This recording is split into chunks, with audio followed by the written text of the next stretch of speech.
Seburuk-buruk ibumu kepada dirimu, satu, tidak akan pernah seburuk-buruknya ibu kepadamu, tidak akan pernah bisa menyaingi kebaikan ibumu dulu dalam satu tarikan nafas melahirkan dirimu, saudara. Assalamualaikum warahmatullahi wabarakatuh.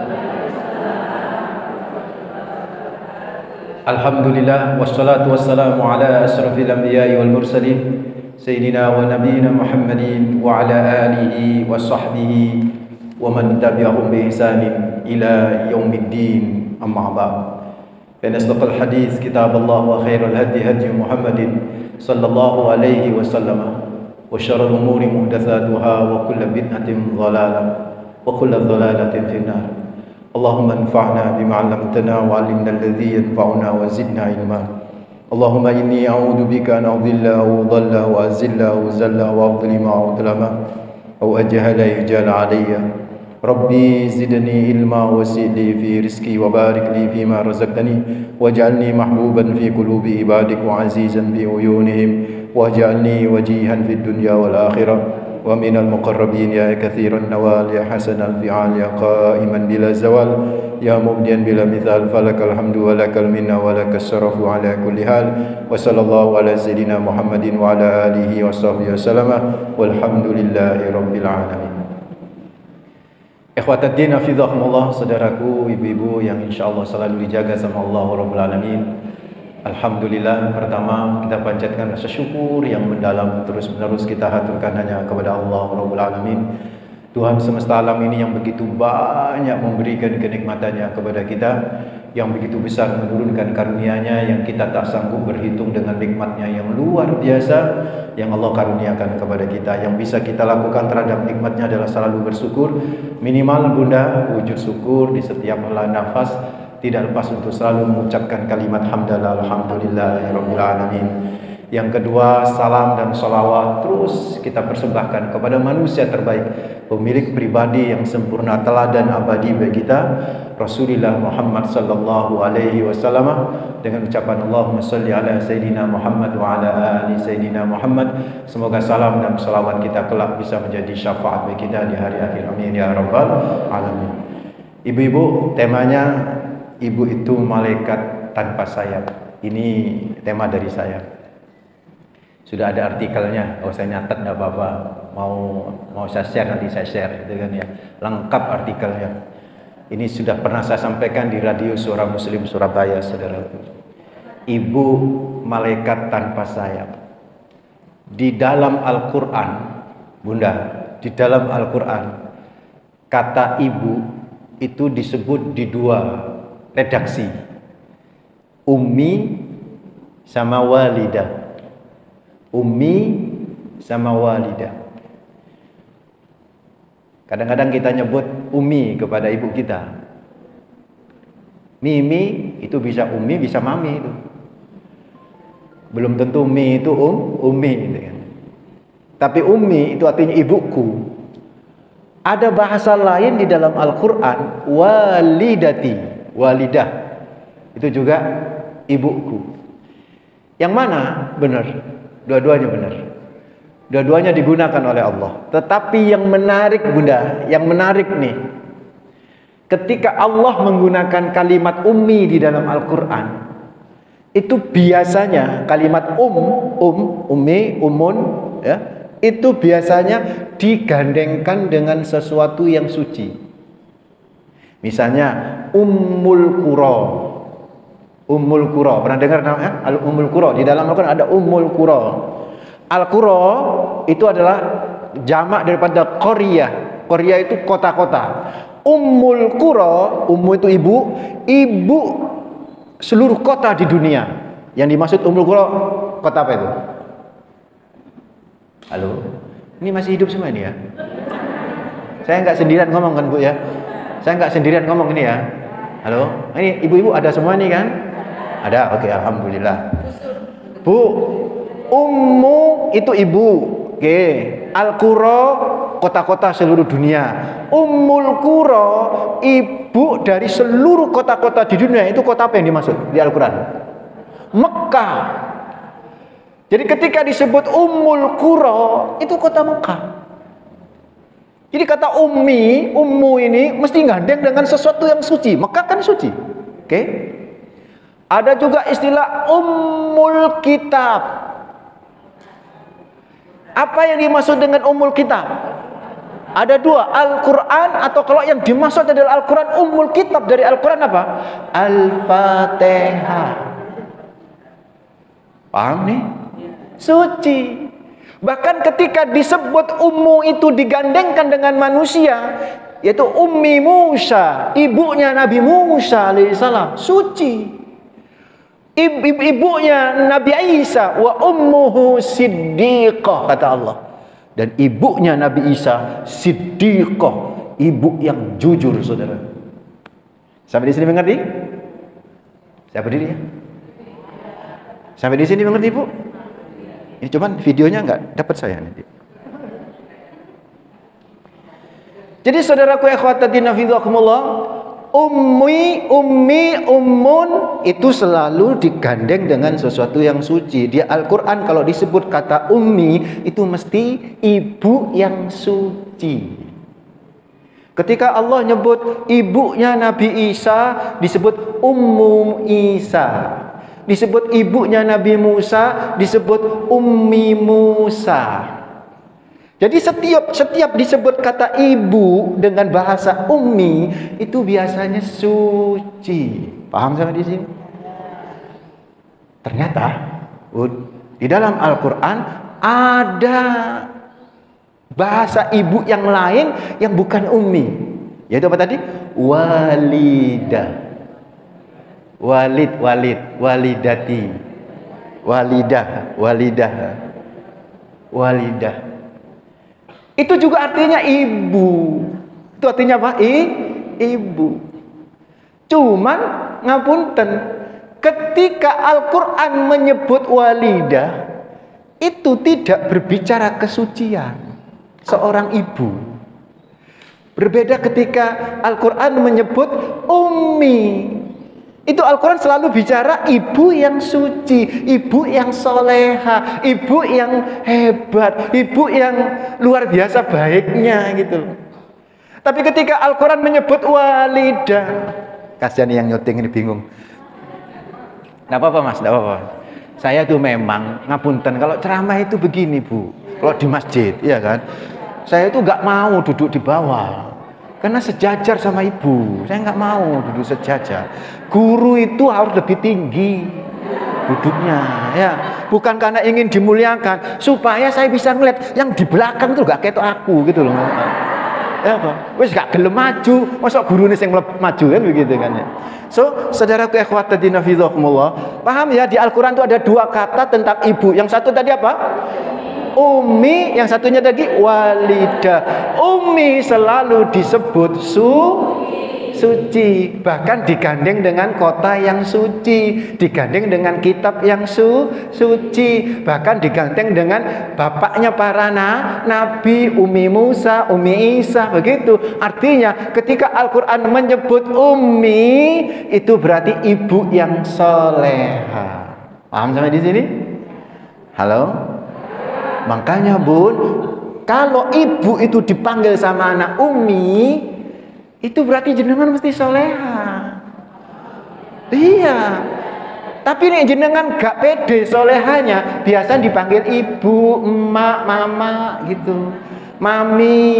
Jadi nih ada seorang perempuan dipanggil sama anaknya dengan ibu, itu belum tentu ya soleha. Iya loh, Al-Quran loh ya, Al-Quran. Nanti di artikel baca di artikel ya. Tapi ketika ummi itu soleha. Terus kaitannya dengan ngaji kita apa Ustadz? Ini yang hebat Bunda, ini yang amazing. Perhatikan saudara. Semua perintah Allah, Bun, semua perintah Allah untuk berbakti kepada ibu. Perhatikan, saya ulang kata-kata saya. Semua perintah Allah untuk berbakti kepada ibu Itu Al-Quran, Allah tidak pernah ngomong ummi, tapi ngomong apa? Walidah.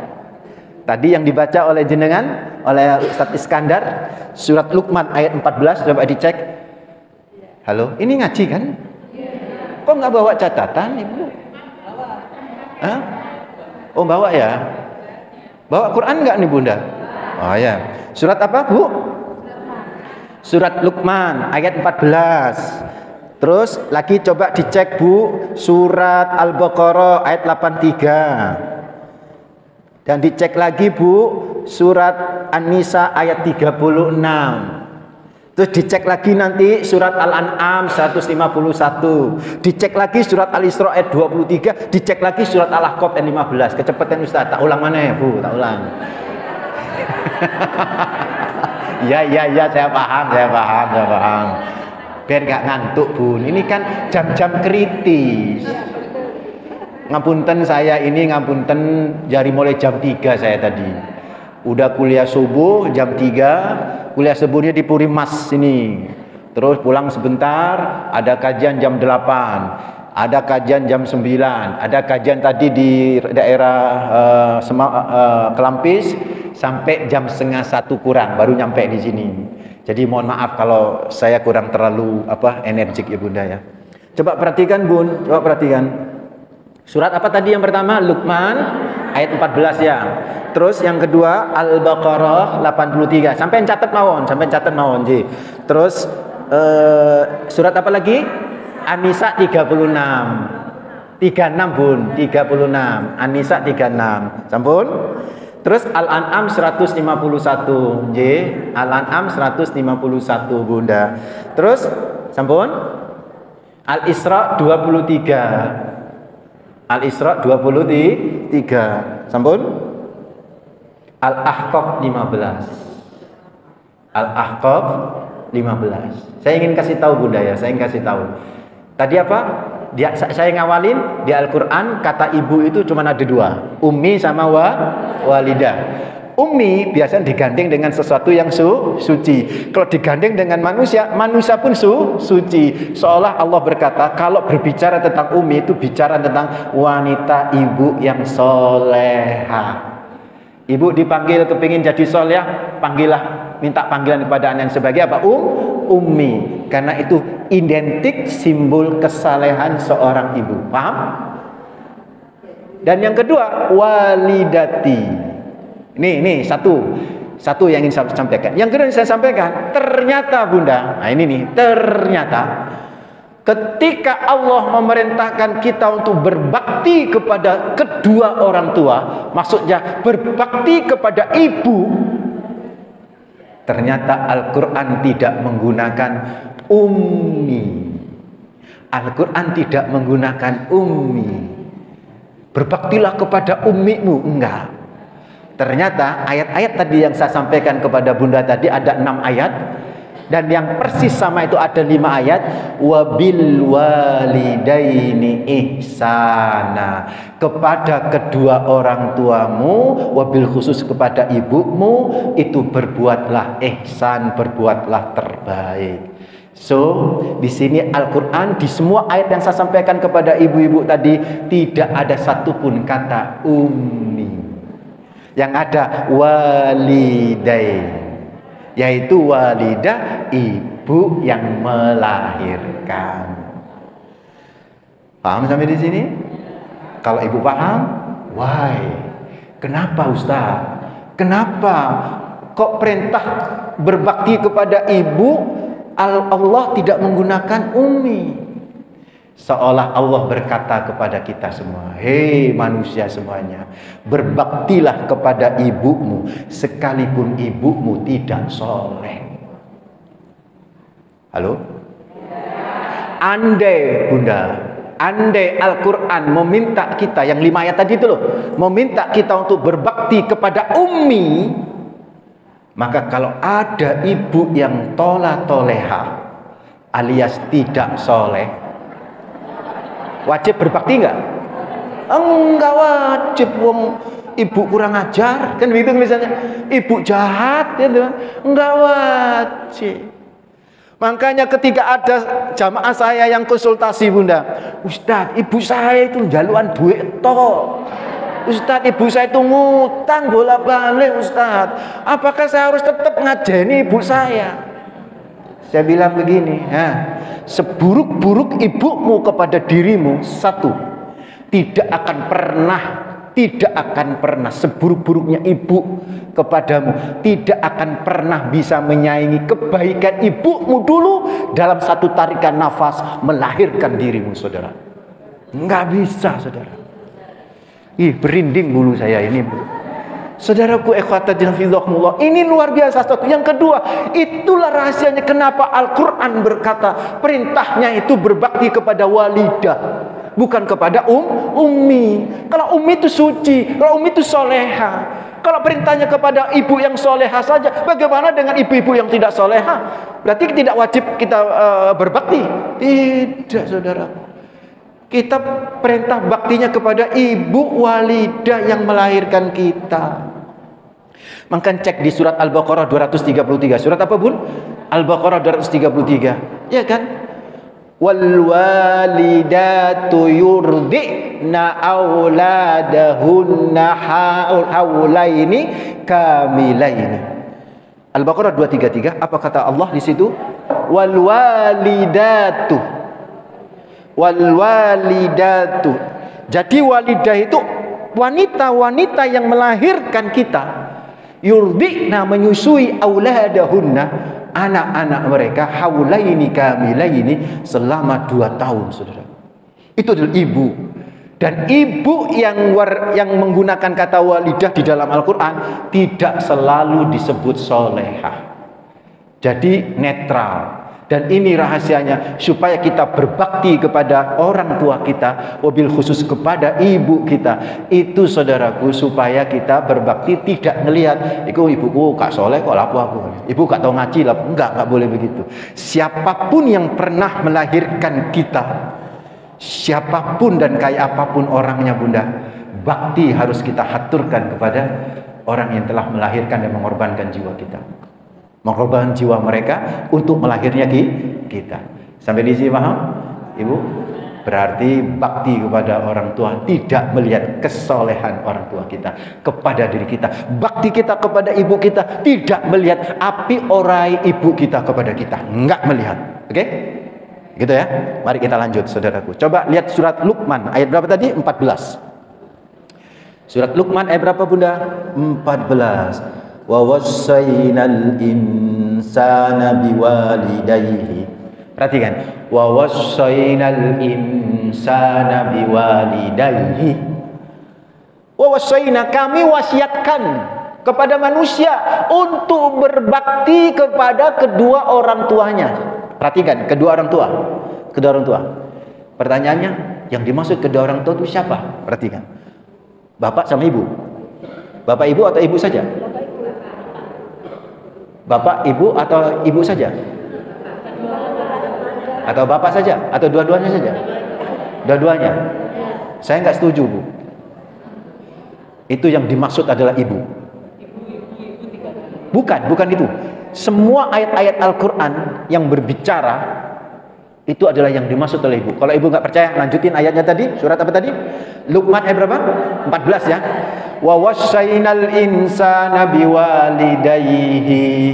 Maka kami perintahkan kepada manusia untuk berbakti kepada kedua orang tuanya. Mestinya kan kedua orang tua bapak sama ibu. Oke? Tapi lanjutin ayatnya. Hamalathu ummuhu wahnan ala wahnin wa fisaluhu fi amaini aniskurli wali walidayka ilayyal masyir. Coba, Bu, perhatiin. Ini menunjukkan yang dimaksud kedua orang tua adalah ibu. Kok bisa, Ustaz? Perhatiin. Awalnya memang ngomong gitu Gusti Allah. Menungso, kami wasiatkan kepada kalian untuk berbakti kepada kedua orang tua. Siapa yang dimaksud kedua orang tua? Hamalathu ummuhu. Ibunya telah melahirkan wahnan ala wahnin, dalam kondisi lemah di atas kelemahan. Wa fisaluhu, setelah melahirkan menyapehnya fi amaini 2 tahun. Aniskurli, maka bersyukurlah kepadaku, wali walidaika. Itu yang dimaksud siapa? Ibu. Kenapa tiba-tiba perintahnya kedua orang tua, tapi kok Allah menjelaskan tentang ibu yang begitu lemah gitu. Di sinilah saudaraku ikhwatadina fillah, ada sebuah riwayat tadi itu yang jenengan katakan bahwa dari Bahzin bin Hakim, dari bapaknya, dari kakeknya itu berkata bahwa bertanya kepada Rasulullah, ya Rasulullah, man abarru, wahai Nabi, siapa yang paling aku taatin di antara kedua orang tua ini, ibu atau bapak?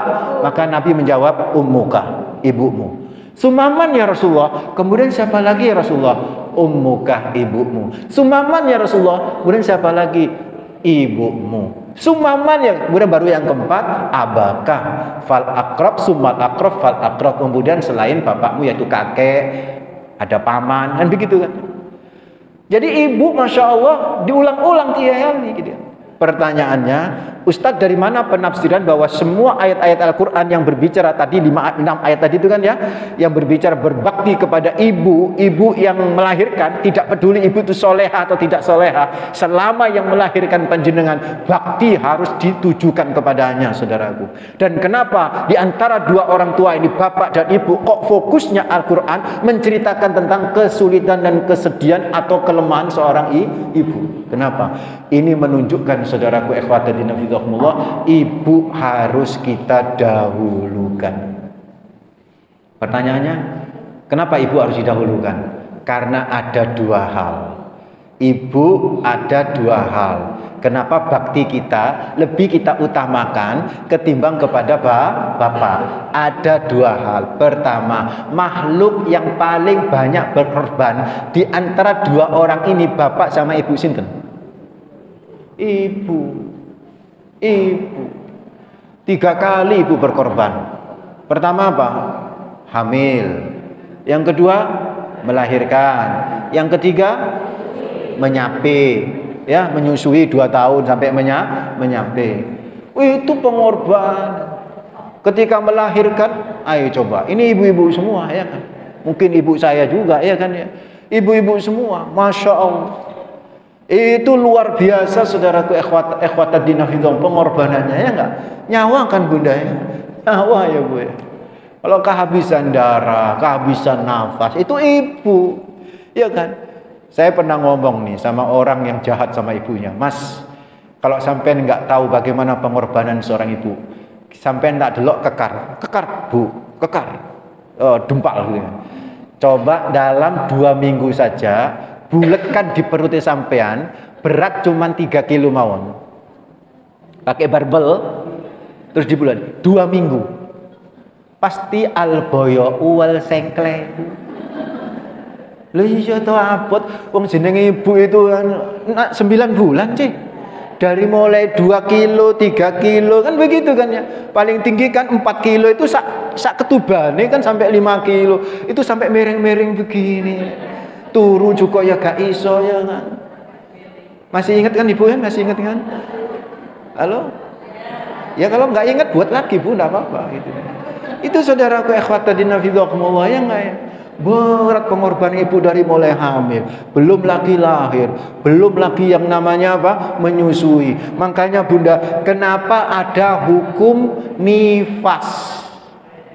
Andai gak ada hukum nifas, susah kita sholatnya. Lah iya toh, bengi anak-anak kecil bayi itu justru nangis di waktu kita tidur, di waktu kita melek turu, itu kan nggodha kita kan, anak-anak kita itu kan ya, masya Allah. Coba nek gak sampai ono nifas, bablas terus subuhnya. Untung dikasih nifas sampai 40 hingga 60 hari. Ini karunia Allah untuk ibu-ibu. Jadi ini pengorbanan saudaraku yang menyebabkan kepatuhan kita di antara dua orang ini adalah fokus kepada siapa? Ibu. Satu alasannya karena paling banyak berkorban. Yang kedua saudaraku ikhwata din hafizahullah, kenapa ibu itu paling kita harus fokus untuk kita baktikan? Karena di antara dua makhluk ini yang paling lemah siapa? Ibu. Makanya di hadis Nabi Muhammad, durhaka itu kepada ibu atau kepada bapak? Kepada ibu, ya kan? Kisah-kisah durhaka itu banyak kepada siapa? Ibu. Ada orang durhaka kepada bapak? Ada anak durhaka kepada bapak? Enggak ada. Innallaha harrama alaikum uquqal ummahat. Itu kata Rasulullah. Sesungguhnya Allah telah mengharamkan kalian durhaka kepada ibu. Tidak ada hadis yang menyatakan innallaha harrama alaikum uquqal aba. Enggak ada. Enggak ada Allah mengatakan Allah mengharamkan durhaka kepada, enggak ada. Karena enggak bisa durhaka sama bapak, dikampung sama bapak. Karena bapak itu kuat, ya enggak? Beda sama ibu. Ibu itu lemah. Itulah kenapa kalau bagi warisan itu yang harus dibagi terlebih dahulu. Kalau ibu itu dapat 1/8 atau 1/6, itu disisihkan dulu 1/6 atau 1/8 dari seluruh harta itu, serahkan dulu kepada ibu. Supaya apa? Ibu keuman. Kalau dikerek hilang untuk ibu itu, karena ibu itu lemah, beda dengan laki-laki. Karena itulah saudara ikhwatadin hafizahumullah, bakti kita kepada kedua orang tua itu yang dimaksud bakti kita kepada seorang ibu, saudara. Nah, pertanyaannya, gimana cara bakti kita kepada ibu? 6 ayat tadi itu wabil walidaini ihsana. Ihsana itu apa? Berbuat baik. Tapi kalau kita ngaji, Bu, ada istilah adil, ada istilah ihsan. Ada istilah adil, ada istilah apa? Ihsan. Kalau adil, apa yang saya beri itu sesuai dengan apa yang saya terima. Itu namanya adil. Dalam Al-Quran ada istilah adil kan? Terus ada istilah ihsan. Kalau adil, ayo foto terus, foto. Oh, no ngaji kok foto-foto ini. Engko ae Mas. Nanti aja. Enggak apa-apa, Ibu, enggak apa-apa. Perhatikan, saudaraku, ikhwatadin hafizahumullah. Sampai mana tadi ini? Sampai lupa saya. Adil sama ihsan.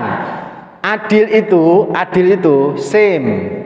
Apa yang ibu berikan adalah sama dengan apa yang ibu terima. Itu namanya adil. Tapi kalau ihsan, apa yang ibu berikan itu jauh lebih baik daripada apa yang ibu terima. Itu namanya ihsan. Paham? Paham tentang ihsan? Apa yang diberikan lebih baik, lebih banyak, lebih besar dari apa yang kita terima. Itu ihsan. Tapi kalau apa yang kita berikan itu sama dengan apa yang kita terima, itu adil, saudaraku. Oke, berbakti kepada orang tua kita, wabil khusus kepada ibu, itu adil atau ihsan? Yang diminta oleh Allah berbuat kepada orang tua, bakti kepada ibu itu berbuat adil atau berbuat ihsan? Ihsan. Jadi apa yang kita berikan kepada ibu kita harus lebih baik, lebih banyak, lebih besar dari apa yang ibu pernah berikan kepada kita. Halo? Paham? Saya ingin tanya kalau paham. Apa yang pernah ibu berikan kepada kita dan kita harus memberikan lebih hebat dari itu? Apa? Ini kan ibu-ibu semua kan? Apa yang pernah ibu berikan kepada anak ibu? ASI. Kasih sayang, apa lagi? Perhatian. Berdoa. Pendidikan. Oh, pemana wis ayo. Oke. Kehidupan. Saya ingin tanya, Bun, jujur. Jawab dengan hati nurani. Anda ada dua pilihan. Kalau anak mati melahirkan, kalau melahirkan ibu mati tapi anak selamat, atau biarkan anak mati di dalam kandungan agar ibu selamat. Kalau itu terjadi pada ibu, pilih yang mana? Dua pilihan. Hah? Dua pilihan. Jujur dalam hati. Hah? Pilih anak selamat. Iya kan? Halo? Pilih anak selamat kan? Itu hati ibu. Ya Bu? Itu hati ibu. Pilih anak selamat kan? Dan itu semua hati ibu kayak begitu. Kalau memang ada dua pilihan, anak selamat tapi awakmu mati, lebih baik anak selamat. Itu ibu. Berarti yang selama ini ibu kita berikan ke kita itu apa? Nyawa. Nyawa, saudaraku. Sekarang kita disuruh berbakti kepada ibu tingkat apa tadi? Apa? Adil atau ihsan? Halo. Ihsan kan? Ihsan kan? Ihsan tadi apa? Memberi lebih daripada apa yang diterima kan? Sekarang saya ingin tanya, ibu kita telah memberi kita nyawa, adakah yang lebih hebat daripada nyawa yang bisa kita berikan kepada ibu kita? Kalau nggak ada, kenapa Allah memerintahkan kita berbuat ihsan kepada ibu kita? Kenapa? Saya ajak berpikir nih siang-siang biar nggak ngantuk. Halo Bu, kenapa? Jadi selama ini orang tua kita, ini kan ibu sekaligus punya ibu kan? Ibu kita, saudaraku, telah memberi nyawa. Ibu kita telah memberi nyawa. Pertanyaannya, padahal kita diperintah oleh Allah 5 ayat tadi itu kan ya? Al-Baqarah 83, An-Nisa 36, Al-An'am 151, Al-Aqab 15 itu kan ya? Itu Al-Isra ayat 23. Perintahnya apa? Wabil walidaini ihsana. Kepada ibumu berbuatlah ihsan. Ihsan itu artinya apa? Berbuat lebih daripada apa yang pernah ibu berikan kepada kita. Bukan hanya kebaikan, tapi berbuat lebih. Ihsan itu lebih, beda dengan hasan. Kalau hasan itu kebaikan, tapi kalau ihsan berbuat lebih dari apa yang kita terima. Allah beri apa tadi? Orang tua, ibu kita memberi kita apa? Nyawa. Adakah yang bisa kita berikan melebihi nyawa kepada ibu kita? Kita mungkin berpikir tidak ada, Ustaz. Kalau tidak ada, kenapa ada 5 ayat tadi itu? Wabil walidaini ihsana, ihsana. Al-Isra 23, Al-Baqarah 83, An-Nisa 36, Al-An'am 151, ihsana, ihsana. Berbuat ihsan, berbuat terbaik, lebih baik. Kenapa ada perintah itu kalau memang tidak bisa melebihi nyawa yang bisa kita berikan kepada itu? Ada, saudaraku. Luqman ayat 14 tadi, Allah bilang apa? Di ujungnya, Anis kurli wali walidayka ilayyal masyir. Bersyukurlah kepadaku. Aku ini siapa yang dimaksud? Allah. Dan bersyukurlah kepada ibumu. Seolah Allah berkata, bersyukurlah kepadaku karena aku yang menghidupkan ibumu dan dirimu. Dan bersyukurlah kepada ibumu karena ibumu yang telah menghidupkan dirimu. Dan wujud syukur tertinggi adalah, saudaraku, sebagai sikap ihsan kita kepada ibu kita. Satu, apa?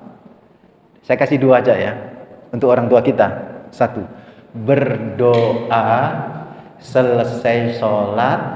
Doanya itu yang paling sederhana, nek gurung usia 70, dungane Rabbi firli wali walidayya Rabbirhamhuma kama rabbayani shaghira.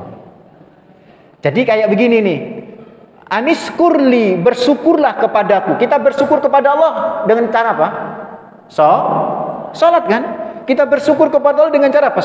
Sholat. Bersyukur kepada ibu, berdoa selepas sholat. Dan doa yang dianjurkan Bunda, Rabbi firli, kalau sebelum usia 40, Rabbi firli wali walidayya. Tapi rata-rata ini di atas 40 nih ya. Rabbi firli wali walidayya Rabbirhamhuma kama rabbayani shaghira. Itu ada orang tua ya, ada ibu, tiba-tiba di surga itu Bunda berada di tempat yang tinggi banget posisinya di sisi Allah. Orang tuanya ngomong gini, Anna liyadi, ya Rabbi, kenapa aku ada di sini? Kenapa aku ada di sini? Maka malaikat menjawab, hadza bistighfari waladika laka. Ini istighfarnya anakmu kepadaku, kata Allah, untuk dirimu. Jadi semakin kita Rabbi firli wali walidayya, semakin naik ini derajatnya orang tua di surga, semakin naik, semakin naik, semakin naik. Dan itu melebihi nyawa, saudara. Melebihi nyawa. Oke? Bisa diamalkan? Itu kalau dari mulai anak-anak sampai usia 40 donga koyo ngono. Di atas usia 40 tambah ono. Mulai sekarang ya ditambahi, selesai sholat baca surat Al-Ahqaf ayat 15. Rabbi auzi'ni an askura ni'mataka allati an'amta alayya wa ala walidayya wa an a'mala salihan tarda wa aslih li fi dzurriyyati inni tubtu ilaika wa inni minal muslimin. Surat Al-Ahqaf ayat 15 itu kan di situ disebutkan berbaktilah kepada kedua orang tua, dan apabila sudah nyampe di usia 40 maka berdoalah Rabbi auzi'ni an askura ni'mataka allati an'amta alayya wa ala walidayya wa an a'mala salihan tarda wa aslih li fi dzurriyyati inni tubtu ilaika wa inni minal muslimin. Oke? Bunda bisa ngamalin deh. Jadi kita kembali dengan apa kita berbuat ihsan, berbuat melebihi apa yang pernah ibu berikan kepada kita, padahal yang pernah ibu berikan kepada kita adalah nyawa. Maka apa yang bisa kita berikan yang melebihi nyawa? Doa. Doa itu melebihi nyawa, saudara.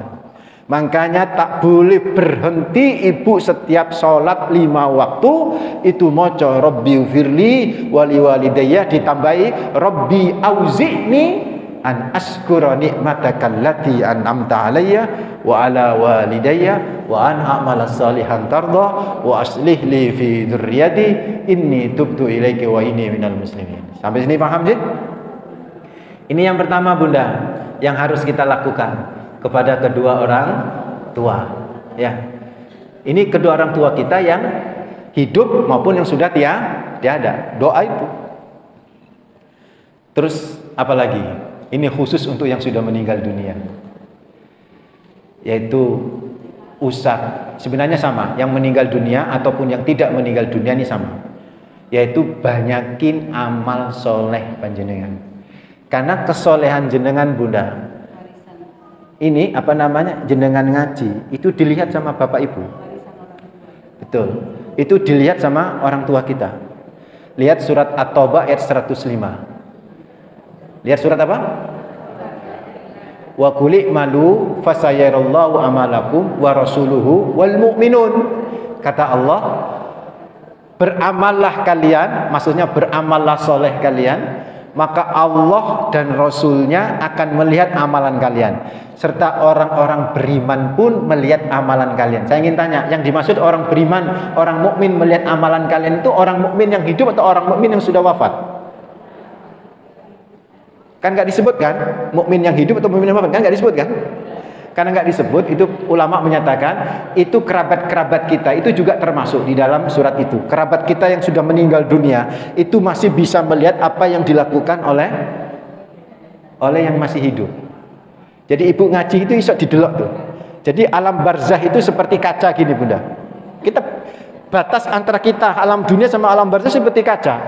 Jadi yang sudah meninggal itu bisa melihat, oh anak-anakku ngaji, aku senang gitu kan. Nah itu diantara bakti. Tidak ada yang paling membahagiakan bagi orang tua, terutama yang telah tiada.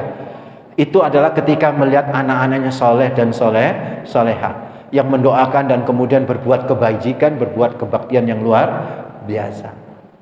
Ini dua hal yang harus dilakukan.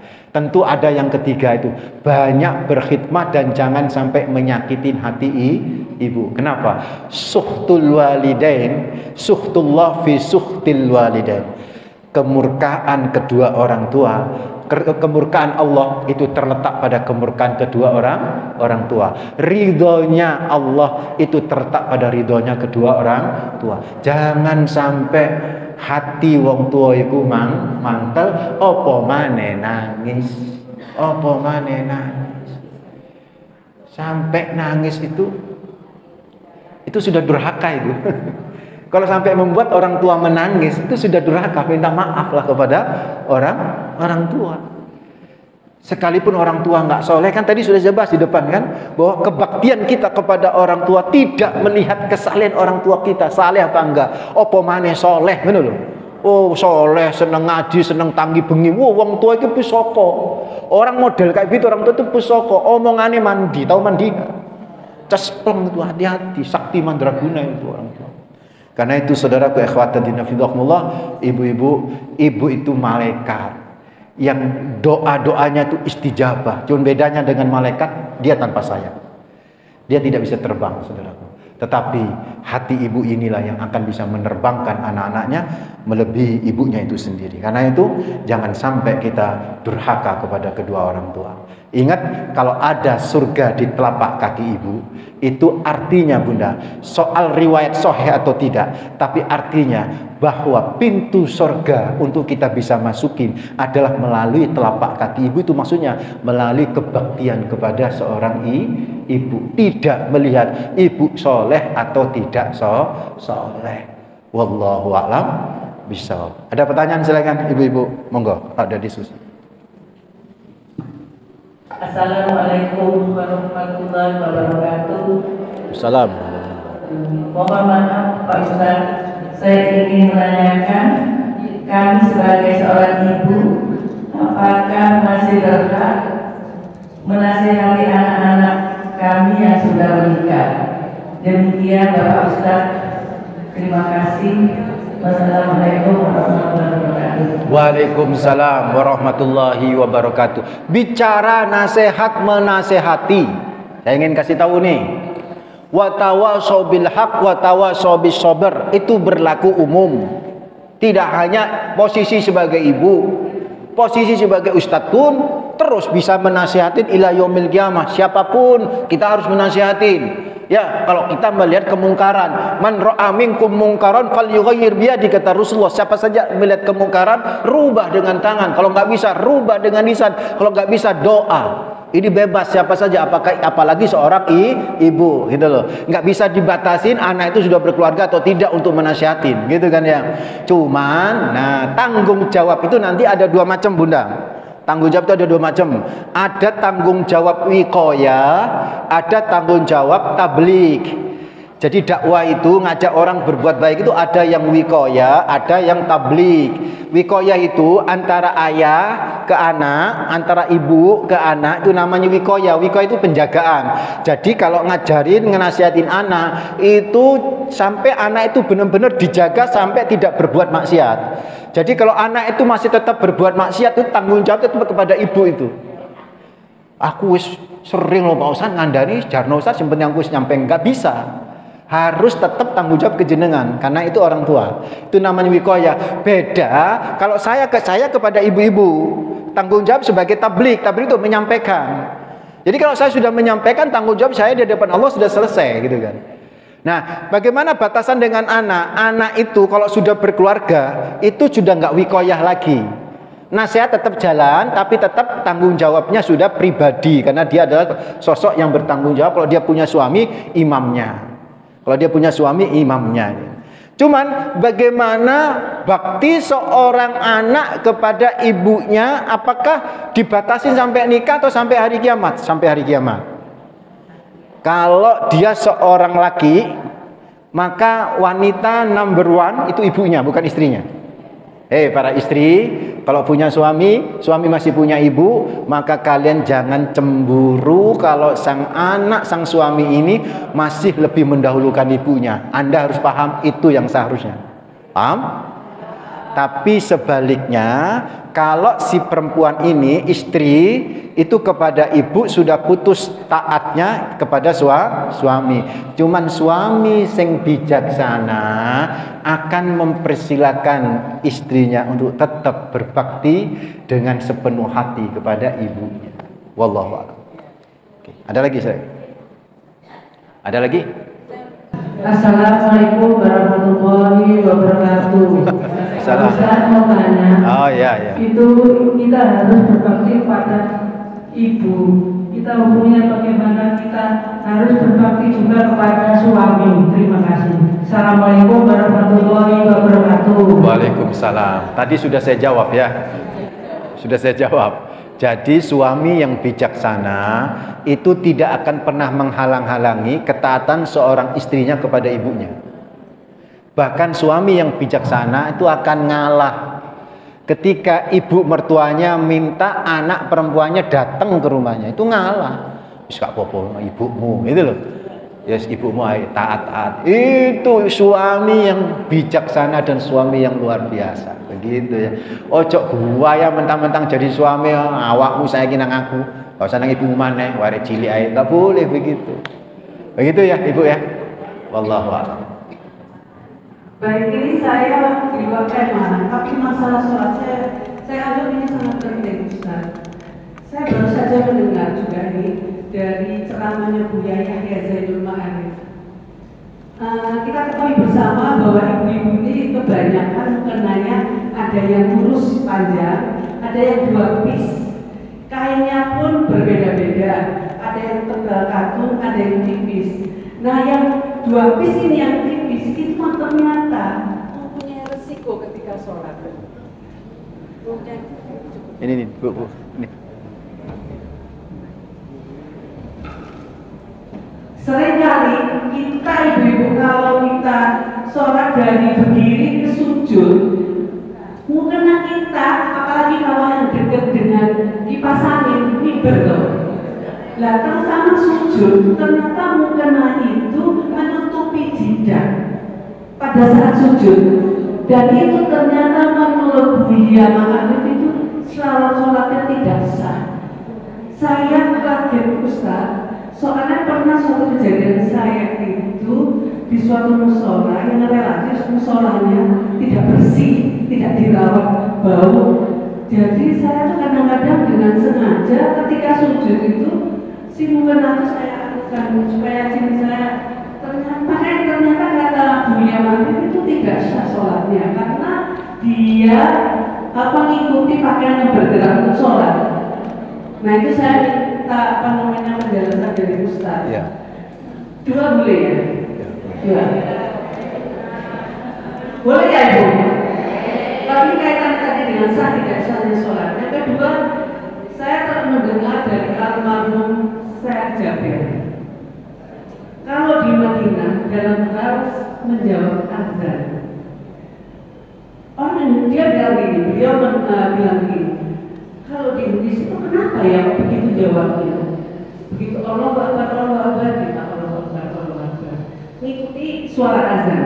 Kalau di Madinah enggak. Begitu sudah selesai hayal kita sebelum hayal salat kita udah jawab anna asyhadu an la ilaha illallah anna asyhadu anna muhammadar rasulullah. Raditu billahi robba wa bi Muhammadin nabiyya wa rasulah wa bil islami dinan. Kalau di Madinah tuh gitu katanya. Kenapa di Indonesia tuh kok begini jawabnya? Ngikutiannya azan. Itu ada 2. Ya, yang pertama yataharrak bitaharatil badan. Jadi memang kain yang mengikuti badan kita itu, yang mengikuti gerakan badan kita itu tidak boleh menjadi pelapis tempat kita sujud, tidak boleh. Ini madhab Syafi'i, itu memang ketat kayak begitu, sampai tingkat tidak sah. Ya benar apa yang dikatakan oleh Buya Yahya seperti itu. Jadi misalnya mukena itu kan, kita Allahu Akbar, itu mukenanya set gini, jadi sajadah, nggak boleh. Buya Yahya, madhab Syafi'i nggak boleh. Di kitab Kifayatul Akhyar itu nggak boleh. Ashabus Syafi'i menyatakan tidak boleh seperti itu pendapat, karena itu bagian daripada apa? Menghalangi sujud. Kecuali itu kain itu sudah kita lepas dan jadikan apa? Alas. Itu boleh. Berarti tidak mengikuti gerakan kita itu kain. Itu nggak ada masalah. Itu aja menurut saya, itu pendapat mayoritas ulama seperti itu, dan itu biar lebih hati-hati kita. Terus yang kedua tentang jawaban sholat itu bukan hanya di Indonesia kayak begitu. Jawaban azan itu kan hadisnya itu di kitab Bulughul Maram itu, kalau misalnya kita asyhadu an la ilaha illallah, kita jawab asyhadu an la ilaha illallah, karena memang ada hadisnya. ada riwayatnya. Nah, bisa jadi di Madinah itu ada riwayat yang berbeda, meropel dan menambahnya, itu no problem, nggak ada masalah kayak begitu. Wallahu a'lam. Oke, tidak apa-apa. Mungkin ada ibu lagi yang mau bertanya, masih ada. Itu ibu. Oh, ini.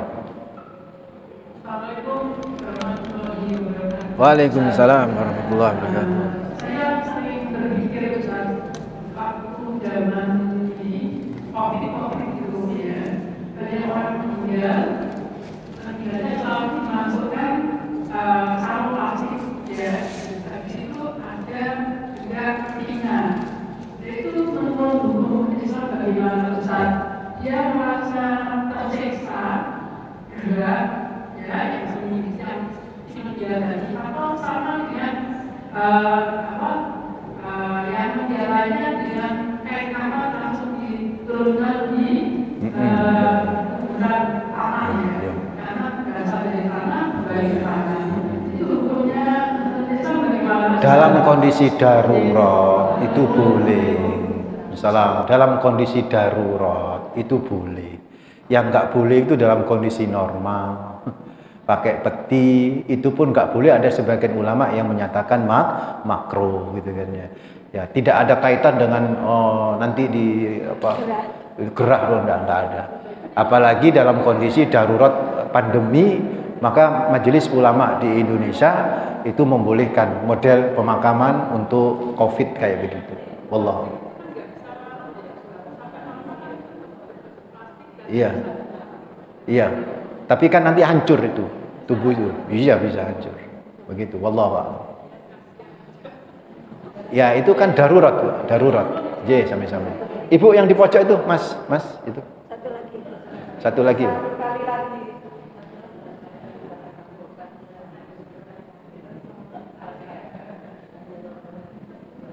Assalamualaikum warahmatullahi wabarakatuh. Waalaikumsalam. Ustaz, saya mau menanyakan yang tadi itu tentang ada anak durhaka. Bagaimana dengan ibu durhaka? Ibu durhaka nggak ada. Nggak ada. Oh, Ibu, saya pernah baca itu ada apa? Iya. Kalau ibu durhaka itu bukan kepada anak tapi kepada Allah. Nah, ibu durhaka yang saya katakan tadi, ibu yang jahat, ibu yang toleha, ibu yang nggak soleha, itu hubungannya, urusannya dia sama Allah. Urusan kita sebagai anak tetap apa? Bakti. Urusan dia jahat, urusan dia nggak soleha, urusan dia nggak sama Allah. Urusan dia nggak sholat, urusan dia sama Allah. Urusan kita tetap berbakti. Wasahibuhuma fid dunya ma'rufa. Itu kata Allah. Ya, oke. Cukup ya. Mudah-mudahan bermanfaat. Satu lagi Ustaz. Oh, satu lagi. Oke ya. Assalamualaikum warahmatullahi wabarakatuh. Waalaikumsalam. Ini mengenai sholat ini Ustaz. Saya itu pernah lihat orang sholat itu sampai dahinya itu sujud itu begini. Yang benar itu 1, 2, apa sampai jumlah itu yang benar yang gimana Ustaz? Jadi kalau bicara benar itu benar semua. Cuman sunnahnya itu hidung juga nempel. Sunnah. Berarti kalau hidung nempel berarti ininya juga dapat kan begitu. Yang penting itu dahinya kena itu kan. Meskipun rada ujung ini yang penting kan kena. Sebagai itu yang penting kan kena. Gitu ya. Jadi dua-duanya benar ya Ustaz? Ya cuman lebih afdol itu pakai hidung. Bagaimana dengan masker? Masker itu kan tidak membatalkan sholat. Saya cuman nggak afdol saja. Cuman nggak afdol saja. Nggak ikuti sunnah. Sah sholat. Oke? Sami-sami. Ya kapan-kapan undang saya bicara bab sholat khusyuk itu lebih kepada fikih sholat nanti. Kalau memang banyak pertanyaan tentang sholat itu kan ya. Baik, saya mohon maaf ya Bunda ya. Saya juga harus bergeser ke tempat yang lain. Sekali lagi mohon maaf. Mudah-mudahan sehat selalu. Mudah-mudahan kita bisa berbakti kepada ibu dan mudah-mudahan sampai jam 2.50. Hah? Oh 1.50 okay. Ya. Mudah-mudahan kita dikumpulkan sama orang tua kita nanti di surga ya. Yang sakit diangkat penyakitnya sama Allah, yang sehat selalu diberi sehat. Mudah-mudahan kedua orang tua kita yang masih ada selalu diberi kesehatan, diberi kekuatan untuk terus beribadah kepada Allah. Yang telah tiada, mudah-mudahan dijembarkan kuburannya, diangkat amal solehnya di sisinya, dan diampuni semua dosa-dosanya. Kita istighfar bareng-bareng. Astaghfirullahaladzim, astaghfirullahaladzim, astaghfirullahaladzim. Subhanakallahumma bihamdika asyhadu an la ilaha illa anta astaghfiruka wa atubu ilaik. Kita baca al-asr. Bismillahirrahmanirrahim. Wal asri innal insana lafi khusrin illa alladzina amanu wa amilus solihati wa tawasaw bil haqqi wa tawasaw bis sabr. Wa sallallahu ala nabi Muhammad walhamdulillahi rabbil alamin. Mohon maaf. Assalamualaikum warahmatullahi wabarakatuh.